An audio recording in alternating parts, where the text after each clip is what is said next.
Chers amis, bonjour. Êtes-vous plutôt instruction publique ou bien éducation nationale? C'est un débat qui dure depuis des années et c'est un marqueur très fort. Quand on se réclame de l'instruction, des savoirs, on est classé comme plutôt à droite.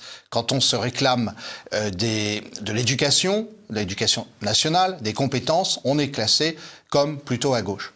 Et pourtant, les choses sont-elles aussi simples que cela ?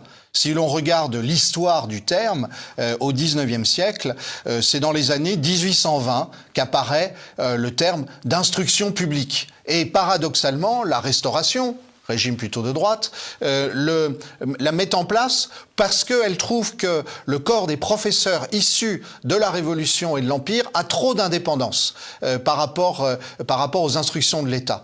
Alors ensuite, le terme est gardé par la Troisième République et il dure jusqu'en 1932.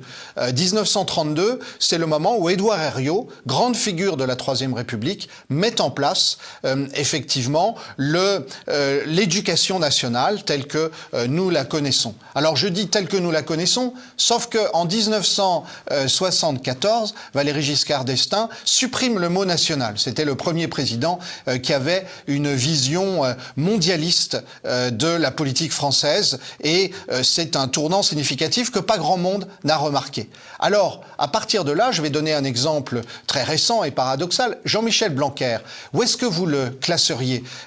Plutôt à droite, puisqu'il a parlé de restaurer les savoirs fondamentaux, puisqu'il n'avait pas peur d'utiliser de temps en temps le mot d'instruction. Et pourtant, Jean-Michel Blanquer est quelqu'un qui s'est beaucoup opposé à l'éducation à domicile, l'éducation en famille. Et je regarde effectivement cette citation que je vois, qui me ravit toujours quand je l'entends. Blanquer disant qu'il voulait bien laisser un peu d'éducation en famille, par exemple pour une famille pouvant faire le tour du monde, c'est-à-dire ayant un certain niveau social, alors que pour le reste, c'était surtout lié à des critères finalement religieux et que cela, il s'en méfiait.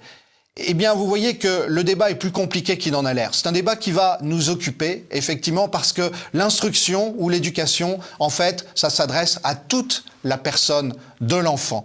Et je crois que le gros débat d'aujourd'hui, c'est l'emprise de l'État sur la personne de l'enfant, la place que l'on laisse à la famille, à la société, aux initiatives individuelles. C'est le débat qui va nous occuper dans les semaines qui viennent. Nous allons beaucoup en reparler. Effectivement, vive la liberté éducative, vive la libre initiative.